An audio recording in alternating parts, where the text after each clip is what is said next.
I'm Joseph, And I'm Nick. and this is Fish Jelly. Mm. Mhm.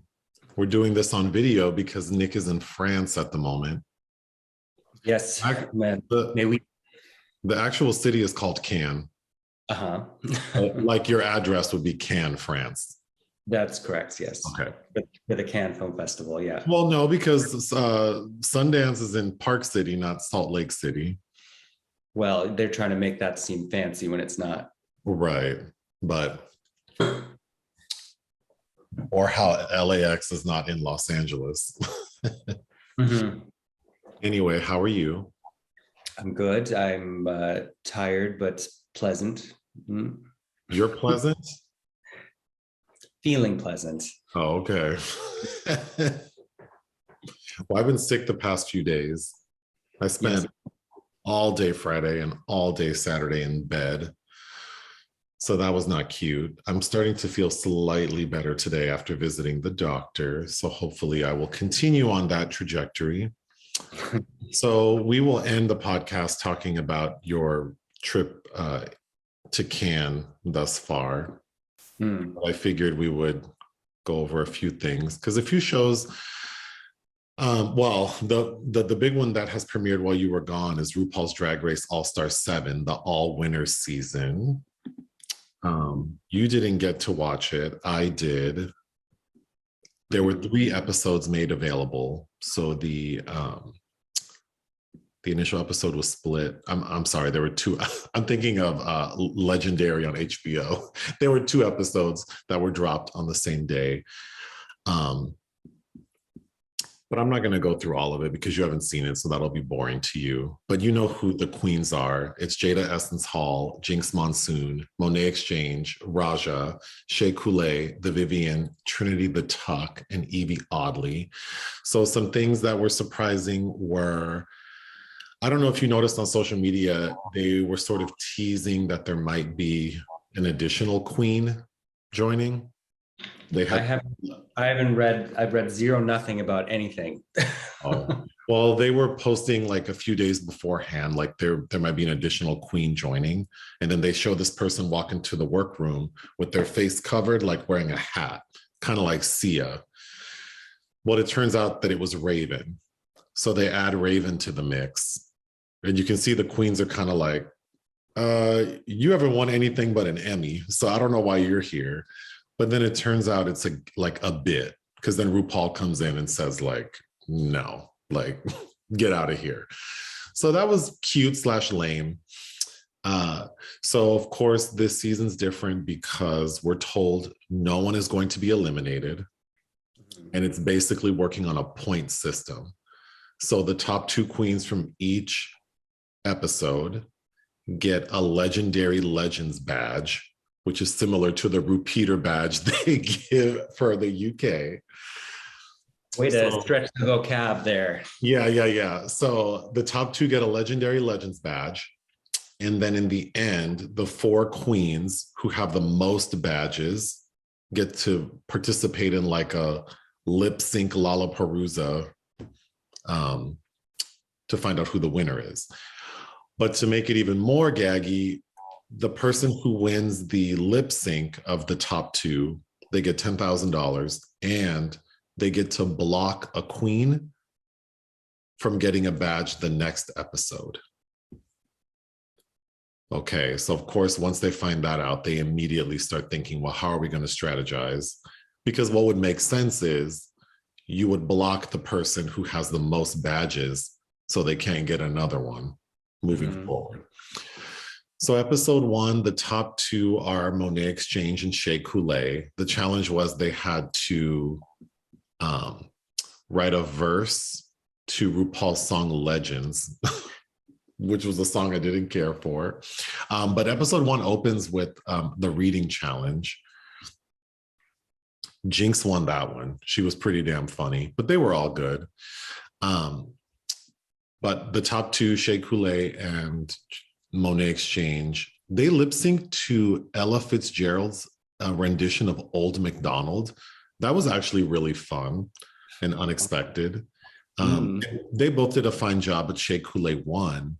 and Shea Coulee blocked Trinity, implying that Trinity is like her biggest competition. Okay. Okay, episode 2 was the Snatch Game. And this shit, I have watched it because I was in bed all last night. I watched the Snatch Game probably like 20 times. It's definitely the funniest one they've ever had. Okay. I'm looking forward to that. Yes. So for people who are listening, I know you haven't watched it, but something that was different this time is that they had 2 Snatch Games. So each queen had to do 2 impersonations. So Jada Essence Hall did Prince and the Lady Chablis. She looks just like the Lady Chablis, but her performance as the Lady Chablis was kind of weak.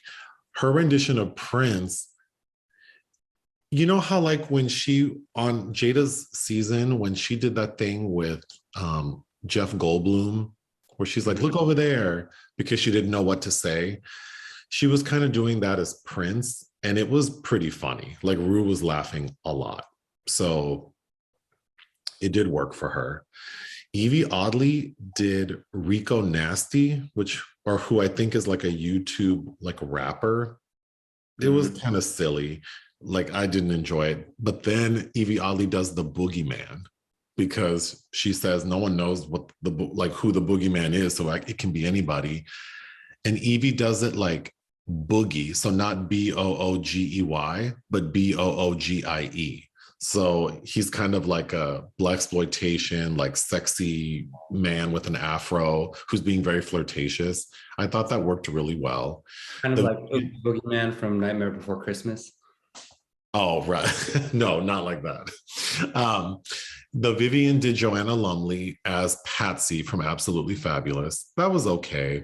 And then she did Catherine Tate as one of her characters from the Catherine Tate show. You know, aesthetically, the Vivian's very good at like doing impersonation. I kind of thought the actual impersonations were middle of the road. Okay, Trinity the Tuck does Satan, and Leslie Jordan. So as Satan, when RuPaul introduces her, she's like, you know, people refer to me as the devil, Michelle Visage, Lucifer, but you can call me Lucy with an I. And her entire shtick is being like very extra gay. So that worked really well. And then as Leslie Jordan, of course, he made himself look like he could barely see over the counter. And Trinity's very good at that Southern accent. So I thought that was cool. Shea Coulee did Elsa Majimbo and Miss J. Alexander. So Elsa Majimbo, I know from like TikTok and Instagram. She is a Black African young woman who is known for sort of being on camera looking kind of greasy with her hair in like messy braids, eating potato chips, telling jokes. And I think she's really funny, and I think Shea did a pretty good job with her. As Miss J. Alexander, I thought it was really off. So that wasn't the best. Then Raja did, do you remember Waylon Flowers, who used to have that puppet named Madam? No. Oh, well, you'll recognize it when you see it. Raja did Madam the puppet. I thought that was excellent. And then Raja did Diana Vreeland. And aesthetically, he looked amazing. So, you know, Diana Vreeland was the previous editor of Vogue before Anna Wintour. And I remember Robbie Turner did a very boring Diana Vreeland. That's right. That's right. But Raja, the makeup and just, it was phenomenal. I think Raja did so well. Monet Exchange did Mike Tyson and Shanae Jenkins, who's the character Martin played on Martin. As Mike Tyson, I thought Monet was really funny. And as Shanae, I thought Monet did a good job. But the clear winner of Snatch Game was Jinx Monsoon. She did Natasha Lyonne and Judy Garland. And as Natasha Lyonne, she had it all down. The look, the voice, the jokes were there. But her Judy Garland, that's the thing I've been watching on repeat. It is so funny. She basically takes over. She sings like 2 little songs during it. Like she just fully takes over to the point at the end where the queens are just laughing at her. So I thought that was really good. Of course, the Jinx is in the top with Trinity the Tuck. And then the runway theme is the pleather principle. So a play on Janet Jackson's The Pleasure Principle. So they had to wear outfits that incorporate pleather. They lip sync to that song, Rumor Has It by Adele. Jinx wins. And Jinx already said before, she's like, well, what makes sense is to block the person who has the most legendary legends badges, which would either be Monet or Shea. And Jinx picks Shea. So then, they make everything about drama because then it's like, well, so that means you think Shea is more competition than Monet. It's like, girl, I mean, Well, I would agree. But I do think Monet did really well. But anyway, I'm excited for you to catch up. You'll miss next week's as well. So when you return, we'll be watching 5 all together. So that'll be a lot. That'll be a lot of Drag Race for you. But I think you'll enjoy it. It's fun watching them. They're all so talented. Their makeup, their costumes. It is fun watching queens who are like at the top of the heap do what they do. Just really quickly, I started watching Legendary season 3. The one big change is Megan Thee Stallion is no longer a judge. They've switched. No. What did you say? Well, I'm not interested then. Oh, well, then I don't want to know. Well, but you might, but I know you like the person who they replaced her with. They've replaced Megan Thee Stallion with Keke Palmer. Oh, yeah. Okay. So that's good. So you're back on track. Yeah, okay. And Kiki's cute. I mean, she's definitely, Kiki has more personality than Megan Thee Stallion. So she's fun. And then another new thing that you might find interesting is now all of the judges have they're given like a flag. So each judge gets one flag for the entire season. And if they feel like a house is eliminated unfairly, they can use that flag to bring the house back. So that means potentially 4 houses could be brought back. More episodes. Well, but I mean, it's the production quality, the costuming, watching all these queer and trans people of color do what they do in a very positive way is a lot of fun. Oh, something else you might find interesting: the House of LaBeija, who was started by Pepper LaBeija. Well, no, Pepper inherited LaBeija from Crystal LaBeija. Yes, and then if people haven't seen The Crown, that's a really The Queen. I'm sorry, the Queen. That's a really fun documentary, like a precursor to Paris is Burning, kind of. Yeah, from 68, I think. Yeah, but you might find it interesting that the drag queen Aja. From Drag Race. Yeah, she was on season whatever, and then All Stars whatever. Yeah. So Aja is now trans, and Aja is part of the House of LaBeija. So she's performing on Legendary. So that's it. Yeah. So that's interesting. Okay. So moving on, I just want to give a shout out because I discovered. Are you aware of Pluto TV? Yes, I feel like that's how I had to watch The Hotspot. Oh, I had no idea what Pluto TV was. And then earlier last week, I accidentally downloaded Pluto TV on our TV in the living room. Mm-hmm. So, because it said do you want to update something? And I said, I accidentally clicked a yes, and it was Pluto TV. So then it opened, and I didn't realize how much cool stuff is on there.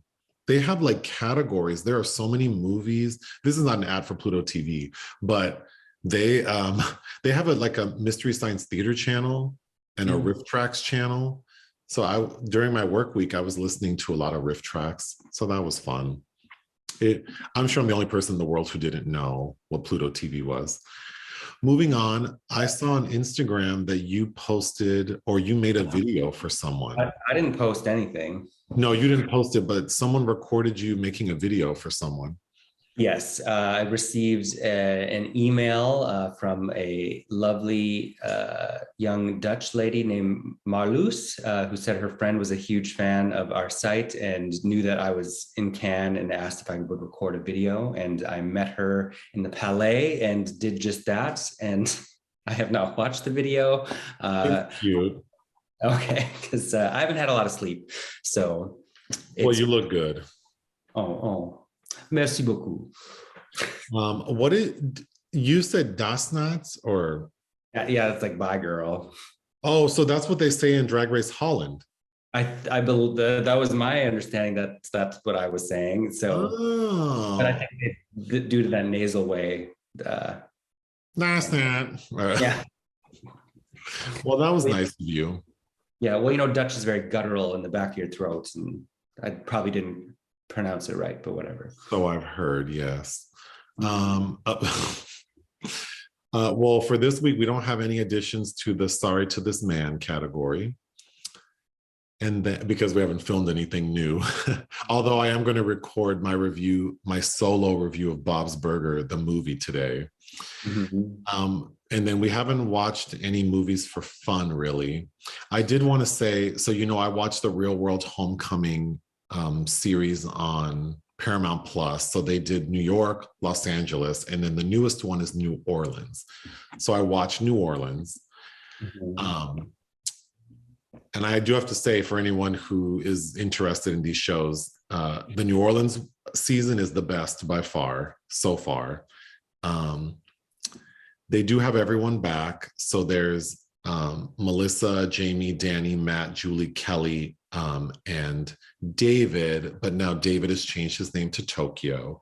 I know you didn't watch The Real World New Orleans, right? I didn't watch any Real World of any kind. Well, I'm older than you. The Real World was so formative for me, especially because of the gay cast members. So, the first season they had Norm. Then they had San Francisco with Pedro, who was living with HIV. Then, of course, Miami had Dan. And then New Orleans had Danny. And Danny, that season was one of the most popular ones. And Danny was really probably the most integral figure because, and you might recall this, Danny was in a relationship with a man named Paul. And Paul was in the military. And this was during Don't Ask, Don't Tell. So it was very popular and it was all over like the magazines of like Danny. I mean, there's a very popular Advocate magazine cover with Danny sort of like shushing the camera. And then Paul has his back to the camera with his military outfit on. So I remember really clinging on to these cast members because they were gay and there wasn't a lot of representation. What I wanted to say, I only want to say a few things about watching this because I don't have time to go into it. Number one, watching all these people. Oh, also Kelly is now married, or she's been married for a long time to Scott Wolf. Do you know who that is? Sounds familiar. I think he's on Party of Five. Oh, yeah. Yeah, I remember I couldn't think of who that man was, but they kept saying like, well, we all know she's married to Scott Wolf. And I'm like, I don't know who that is. But so a few things. David changed his name to Tokyo. David is now like reformed. He's a really chill, introspective guy. So I'm really pleased to see him do better. Melissa's still annoying. Julie's crazy as hell. But comment number one, these people love to be barefoot. And I just don't understand. Because we don't really walk around barefoot. You always have socks on. I always have sandals on or socks. I don't know. It's just weird watching people be, and they're not even in their own house. They're in a house they're all sharing, not with just them. Unless somebody's washing the floor every day. Right. And then like your dirty feet all up on the couch and on the bed. No, ma'am. But that was my first thought. But my second thought was, so there are two big issues going on this season. One is that Julie, we find out that several of the cast members haven't spoken to her in like 2 decades, because right after they got off the show, and a lot of Real World cast members back in the day, they would make a lot of money after the show finished doing like college tours. So Julie wrote letters to some of the colleges trying to get some of her cast members fired so that she could get the work. So that's a point of contention. But they talk a lot about race. They have some really effective, I think, conversations about race and sexuality. But something that got me really emotional watching it, well, 2 things. One is like, I think Dan from the Real World Miami and Danny from Real World New Orleans were very much like in my mind as a teenager and then in college of like what I fantasized that I could be that kind of gay person, which is funny because I've, had the opportunity to meet one of them and get to know one of them. And then the other one I'm now seeing 22 years later, and they're both a fucking wreck. And I think it's funny. Well, I mean, it is what it is. And I think it's funny, like how we like project or not project, like we almost like idolize or worship people who we think, I think, me, I think everyone's better than me. I think everyone's smarter, better looking. And then to sort of get to know people and realize like we all have, I mean, it's not about me talking shit. It's mainly like we all have issues and we all have, yeah. So I think watching Danny, he also brings up his diagnosis of having CPTSD, so complex post-traumatic stress disorder. And he explains what that is, which is sort of, PTSD is generally, it generally revolves around a singular trauma, right? But complex PTSD revolves around like a series of traumas. And so for him, it was really being on this show, not having any privacy. And then the thing that really was emotional to me was his relationship with Paul lasted many years after the show ended. But for many years until Obama signed to end Don't Ask, Don't Tell, he really had to keep his relationship with Paul a secret. So, but everyone knew who he was because he was very popular. So he said that they really couldn't, for years, they were in a relationship where they couldn't like be out. Even if they went out to the grocery store, they'd have to like be separate. So all the trauma surrounding that, and then the fact that they sort of had a toxic relationship, but he felt like he had to stay with him because what their relationship represented to the gay community. So I thought, that's not the part that made me emotional. The part that made me emotional was that they hadn't spoken in many years. But of course, it's a TV show and they need to bring in something. So they bring in Paul. So they meet for the first time in years after they had this terrible breakup, after being together for years and going through this extraordinary experience. And just watching them together, it was just so sad. Like two people who were so involved with each other are now like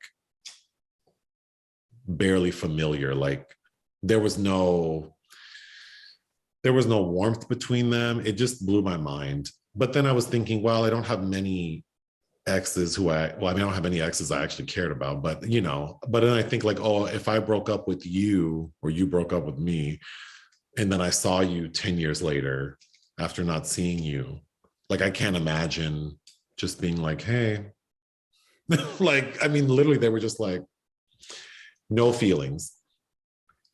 That was hard to watch. Yeah. That was hard to watch. And to know that, I don't know if I want to talk about that too much, but just knowing like how people get into it made me think like, I know many people who've gotten into relationships on the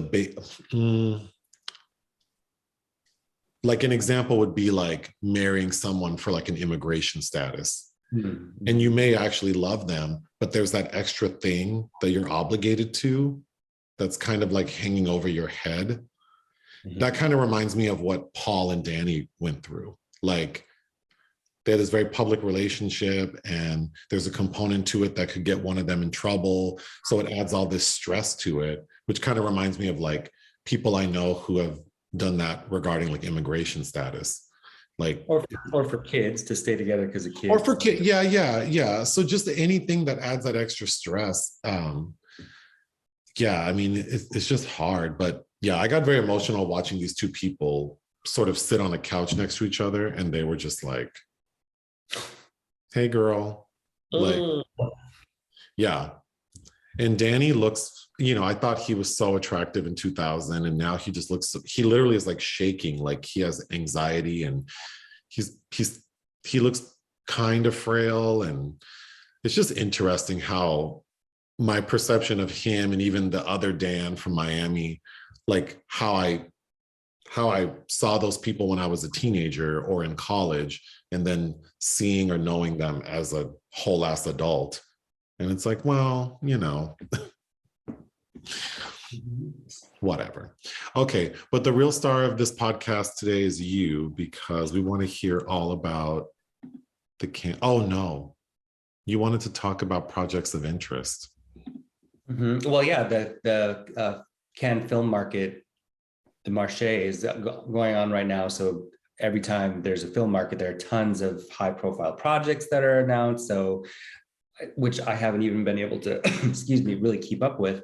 And projects or films for fun. On the plane over, I watched La Belle Époque with Fanny Ardant, for which she won her second Caesar for in 2019, and Days of Thunder with Tom Cruise and Nicole Kidman, which I'd never seen before. Oh, what did you think of that? I mean, technically it's better. It's from Tony Scott, who did Top Gun. Technically it's better than that, but it's still. Oh, speaking of that, I had a dentist appointment yesterday. So while I was in the chair, I had to watch Top Gun again. The original? Well, yeah, clearly. Tommy Cruise was just here on the red carpet for Top Gun Maverick. I saw that. He looks good. I heard that they cut out Nicole from all the tribute segments.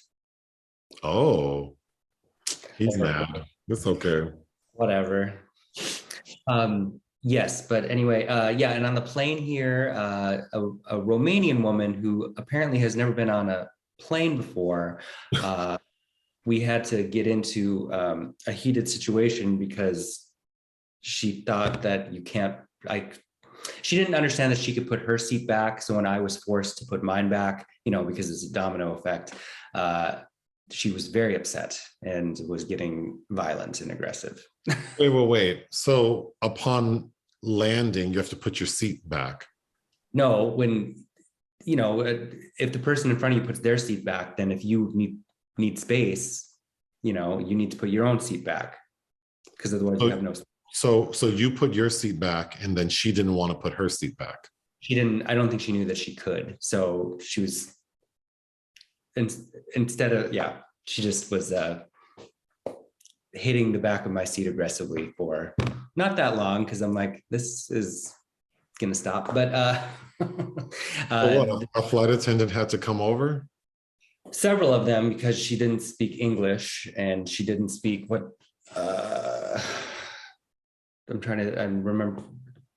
Wait. So you put your seat back, she starts hitting it, and then what do you do? Like, I just put my hands up, like, what am I supposed to do? So did you call like the flight attendant button, or? No, I marched my ass back there because they were eating. I'm like, one of y'all needs to come here and talk to this lady behind me. And then I think 3 or 4 of them spoke to her, and then she finally was okay. But it's like, have you never been on a plane before? She's very upset. And then I spent the rest of the flight thinking, like, what if this bitch is like that old lady in the bank and drag me to hell? Well, you don't believe in that, so. I don't, and I laughed, but I did think of that. Okay, but projects of interest. Oh, and then on my walk back to the flat just now, I ran right into Ruben Östlund, who made eye contact. Wait, who's that? A major Swedish director who won the Palm for his last film, and his new movie just premiered here, Triangle of Sadness, which is the talk of town in all of Cannes, as Faye Dunaway would say. Okay. Costa Rica project. Projects of interest. Project of interest. Marielle Heller, who directed that Mr. Rogers movie, as well as Can You Ever Forgive Me with Melissa McCarthy, is directing Night Bitch with Amy Adams, about a woman who turns into a dog, that I believe is a remake of a film I saw at Sundance a few years ago called Bitch. Oh, I saw a post about that because someone was making fun of that. Yeah. I kind of like the addition of Night Bitch. Wait, didn't you tell me about a movie you saw we saw a movie where a woman like turns into a dog? It's like a family and like the husband and wife, and then like the wife literally turns into the dog. Isn't it Bitch? We saw this movie though, Maybe it's several years ago now. but now this new person's making a movie called Night Bitch. Yeah, I think it's a remake. Oh, maybe it's a remake of the movie we already saw. Yeah, that's what I think. Oh, okay. Yes, yes. Okay, sorry. Catherine Deneuve has a new project, which is exciting to me, co-starring Andrea Riseborough, called Funny Birds. During the Berlin Film Festival, Isabelle Huppert had announced she would be doing the next Francoise Zone project, and that is filming right now, and it's called Madeline, and it's co-starring Danny Boone, who I can't stand. He's kind of like the French Adam Sandler, and he reminds me of Maurice Chevalier, just string of stereotypes. But anyway, they're in the new Francoise. Cynthia Erivo is producing and I think starring in the English language debut of Anthony Chen called Drift, which is based on a book that sounds really good. The Australian director David Michaud, who directed Animal Kingdom and The Rover with Robert Pattinson, he has a new project that sounds interesting called Wizards. And it's co-starring Franz Rogowski, who you know from Undine, and Pete Davidson as a pair of stoners, I believe. The young man with the hair lip. Yeah, and that the gay film, The Great Freedom or Great Freedom. Yeah. Mm-hmm. Lynn Ramsey is a favorite, and she is directing a Margaret Atwood adaptation. Atwood, of course, wrote The Handmaid's Tale, called Stone Mattress, that it's going to star Julianne Moore and Sandra Oh. This is really exciting to me. Do you know who Sylvia Kristal was? Kind of a erotic, technically an actor, but she was known for a series of films called Emmanuelle, which are basically softcore porn from the 70s. That's being remade, starring Léa Seydoux, directed by Audrey Diwan, who we just watched her film Happening, and written by Rebecca Zlotowski, who is a writer-director I like quite a bit as well. The Fabulous Four is going to be directed by Jocelyn Morehouse, who did 1,000 Acres and The Dressmaker, but I think she's married to the guy that did Muriel's Wedding. I think she's married to PJ Hogan. Anyway, it's going to star Susan Sarandon, Bette Midler, and Megan Mullally. And I don't know who the fourth would be of those fabulous people. Olivia Colman and Jess Buckley of The Lost Daughter have a new project called Wicked Little Letters. There's Catalan director I like a lot, Agustí Villarronga, has a new project called Lolly Tormenta. His first film was really good, called In a Glass Cage. Thomas Bidigan has a new film called Suddenly. And then James Marsh is directing a Samuel Beckett biopic starring Sandrine Bonnaire. Well, there is unfortunately an entry in the obituary section. Do you want to go ahead and speak on that person? Vangelis died this past week. He was 79, and his contributions to film, a lot of like fabulous compositions, including the score for Blade Runner and I believe Chariots of Fire, among many others. That, you know, even if you think you don't know him or even those films, you've heard that music somewhere. All right, so I know you're tight on time because you keep a very full schedule, allegedly. So do you want to I have receipts. You just need to go look at Ion Cinema and you can. I don't need to do shit, okay?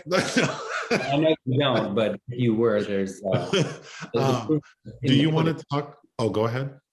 I said the proof is in the pudding. The results of my labors are there in print, but thank you. Do you want to talk about are there any like COVID protocols that you have to follow there? It's just a free-for-all. Oh my God, 99% of people are not wearing masks in any of these theaters, and they are jam fucking packed. So it's interesting. It's real interesting. Whole ass adults just coughing, sneezing, and don't. I hope you're wearing a mask in the theater. Yeah, but I don't believe it. You know, do you have receipts for that? Do you have receipts for that? Why don't you post some pictures of you in the theater with a mask on? Why don't you do that? I haven't taken any selfies. I haven't posted any pictures. Yeah, you don't have any receipts for that. Yeah, okay, that's interesting. So it's just back to normal then, I guess. Kind of, but I believe I'd have to take a test to come back to the US. Well, good luck. Thanks. Yeah, I need it. But yeah, people just don't seem to. There are people that truly do seem like they care, but it's interesting. I don't know. Well, I mean, no one cares here, so I don't know why they would care over there. I mean, no, even in the hospital, or, I was at the hospital earlier or this morning, hospital. I was in the hospital, but at urgent care, not in the emergency room. And yeah, like so many people had to be told to put a mask on. Like the one place where we know for sure people are sick and you still don't want to wear a mask, like Jesus Christ. Okay. And then you're staying in the place you normally stay. Mm-hmm. Because this is your what, 9th time there? It would be 10th, but 2020 didn't happen. But yeah, technically I've been coming since 2013. And the walk from where you're staying to where the movies are happening is how long? Well, there are theaters, there are several different venues, but the main drag, the Palais and the WC theaters that I see most of things in is probably 8 minutes. The thing that I'm going to be signing off for in a bit to go see is a little bit closer. And what have you been eating? Lots of fruit and pizza every other day. I try not to have pizza because I try to have like one meal a day. But in the morning, I'll have a couple pieces of fruit and coffee and then have to run off. That's also when I am not able to complete my writing at night. I have to wake up in the morning to do it. So, because breaks during the day are usually, I need more than an hour to write something solid. How have you been sleeping? I get about 4.5 to 5 hours a night, so not bad. I filed 24 pieces, and I don't even know how many films I've seen now, but I'll probably be mid 50s to close to 60 range. Probably actually maybe even over that. I've been seeing 5 a day. Well, that sounds like a nightmare. But why don't you tell us? I need to empty my bladder. So why don't you start by telling us? Well, you don't have much time left. Do you just want to say like some things that you saw that you loved, or some like the best thing you saw, the worst thing you saw, and what you're looking forward to? Because we're going to do a full recap, so you don't need to go through everything. Sure. Okay. So go ahead. You're not going to look. I'm just gonna. I can hear you. Yeah, but okay. I hear you. Do you hear me? See, it's all. What if I told you I'm peeing in a cup so I can hear you? I know. Go ahead. I still wouldn't think you would care, but the first film I saw was probably the best, which is part of the Cannes Classic section, which was John Eustache's classic, The Mother and the Whore, starring Jean-Pierre Léaud and Françoise Lebrun and Bernadette Lafont, which is damn near a perfect film. And I haven't seen it on a VHS copy since 2005. So that was a 3 hour and 40-minute treat, which I would love to have a movie night for. And at the screening were Léaud and Lebrun and Gaspar Noé, who of course just directed in Vortex. What else did I tell like? Him I liked his movie? Did you tell him I liked his movie? Who? Gaspar. I didn't talk to him. He was there. Anyhow, I didn't love Tchaikovsky's Wife, directed by Kirill Serebrennikov, but there were interesting things I did like in it. James Gray's new film, Armageddon Time, I thought was a nice little intimate film, although dealing with issues of race that I feel like is something that white people need to see. I liked EO, the Skolimowski, which has a nice cameo from Isabelle Huppert, but is mostly an experimental film about a donkey that's kind of a remake of Al Hussard Balthazar. I really liked Corsage, starring Vicky Creeps. I loved Mia Hansen-Love's new film, One Fine Morning, starring Lea Seydoux, which is very reminiscent of her earlier film, Things to Come, which you have seen, starring Isabelle Huppert. I was very cool on the George Miller film, 3,000 Years of Longing, with Tilda Swinton and Idris Elba, although Idris I found amusing in it as a djinn, or a genie, basically. Triangle of Sadness is fun, the Ruben Östlund. I think that when you finally see it, you'll get a kick out of it. I really liked Christian Mungiu. Of the competition films I've seen thus far, I probably liked Christian Mungiu's film RMN, which I saw last night. The Quentin Dupieux was fun, Smoking Makes You Cough. And yes, it does. Daily Shoes, All the People I'll Never Be, I saw this afternoon. I quite like that. Ali Abbasi's Holy Spider. He directed Border, which I'm still trying to get you to watch. His new film is about a serial killer in Iran who's killing sex workers, which of course was not filmed in Iran because you could not make a film like that there. It was shot in Jordan. But that is a decent little thriller. It doubles down on some things that I thought it didn't need to, but yeah, I did like it. I saw a screener for a Chilean film I quite liked called 1976.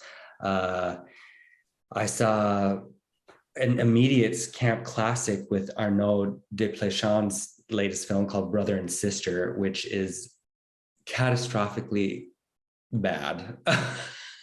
There's not 1 ounce of anyone having a genuine human experience in that film. And it is... What is it about? It's about a brother and sister that hate each other, then haven't spoken in 20 years. And then their parents get in a major car accident, are about to die, and they're kind of forced to interact again. And it is just, it's just insanely terrible. I don't know, just every line of dialogue. It's like late period Liz Taylor and Dick Burton, where they're just screaming at each other. Like if Zulawski had directed Boom, starring Liz Taylor and Dick Burton, but not any fun, really. Oh, so you would not recommend it? Well, I do want to watch it again with people, because all I did was sit and kind of giggle through the whole thing. Okay. But yeah, I actually couldn't believe how bad it was in my mind. And I've had conversations where people are like, well, of course, that's a director who's at the level of course he would be making specific choices. And I believe that he's making very clear choices. It's just that it's from somebody that's out of touch with reality. But yeah, so that's a kind of a very minor rundown. There's still 5 more days of films that to see. So Well. So you'll talk more next Sunday about Cannes, and then we'll do a video for YouTube, like your top 10, and then I'm sure you'll throw in your worst. But yeah, that's all I have to keep it short. Is there anything else you want to mention? No. How much you miss me, or? Oh yes, of course. Well, I mean, privately, I've told you all of those things. You haven't told me that since you've been gone.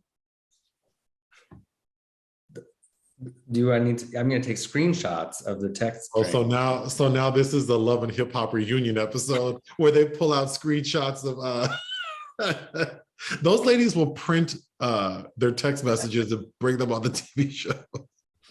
Well, your memory is so good. Sir, your memory is que terrible. So you know that, yes, of course I miss you. And I believe I said that earlier today. Anyhow. See, I've been having to be here all alone, sick. So it's been hard. Well, you do have a kind of a fragile constitution, but I'm sorry that you're ill. A fragile constitution. It was bad. It's so bad because it's like, you know how I am. Like, I don't feel well. So then like Saturday, it's just like I just gave up. I'm just not going to get out of the bed. Yes. And then I'm like, and then I started thinking, what if I just die here? And then I'm here all week because I'm not going to get up. Oh my God. Then Yeah, we, I'm like, then did you take a COVID test, which are on the bottom floor of the house? And you're like, I haven't. right. Yeah. Because then, yeah. Well, because our bedrooms, for people who don't know, our bedrooms on the fourth floor, but then our COVID tests are on the first floor. And I had no energy. I had no energy. So it took me an entire day to make my way down to take the COVID test, which was negative. Um, yeah. And the poor cat, I didn't change her litter for 2 days. So then she got mad and shit on the floor, but we're back on track. We're back on Oh, track. that's good. That's you're improving. Yeah, yeah. I do feel better-ish now. They gave me some new medication. So um yeah. Um, so I should be good. Good. It sounds so cryptic, but that's so good. Yes, no, I miss you, and it's. I feel like I've been here forever, and as much as I love doing this, it's always like in the thick of it. You know, when you're 5 movies in for the day, it's like, oh, wish we'd have like a day break in between. Like Well, we you know, could, you made your own schedule, so you could have made a day break. yeah, but you don't understand. Like, I don't want to wait a year to see these things. Like, I like to be part of the conversation. You have to see, because even coming home, I'm going to be asked by people like, "Did you see this?" And it'll be like one of the 3 movies I didn't see in one particular section. And it's like, well, 97%. It's that kind of feeling. But I can't relate. I know. But good for you. Someone has to do it, Mhm. I guess. You watch more movies than most people. I know. Yes. So who's watching more movies than you, telling you, oh, you didn't watch this? Nobody's telling me, but it's just kind of like, when outsiders ask, like, did you see this? And it's like, oh, of course, like the one thing I didn't see. I think that's a mental illness, but we don't have time for that. Do you have a quote for us? No, I haven't. Are you reading anything? Are you reading anything? I am. I'm still reading that Carson McCullers because I've barely had any time to read, which is Now almost. you know how I feel. Now you know how I feel when you ask me that shit. Like, no. Yeah, but I'm seeing the equivalent of like 13 to 15 hours of cinema a day and still slowly reading something. Yeah, Sir, well, you know, living with you is the equivalent of watching all those movies and running around town. let me tell you, it is not. Yeah, if we had did a Freaky Friday situation and you did my can schedule, you wouldn't make it past the first day. You would quit. You would quit, and then you would get fired. You wouldn't be able because you couldn't do it. I know you couldn't. God. I double Dutch dare you. You could not do this. Well, then don't we make a good pair? Uh-huh. You don't sound convinced. Uh, I have 14 years of in my belts that should convince you otherwise, but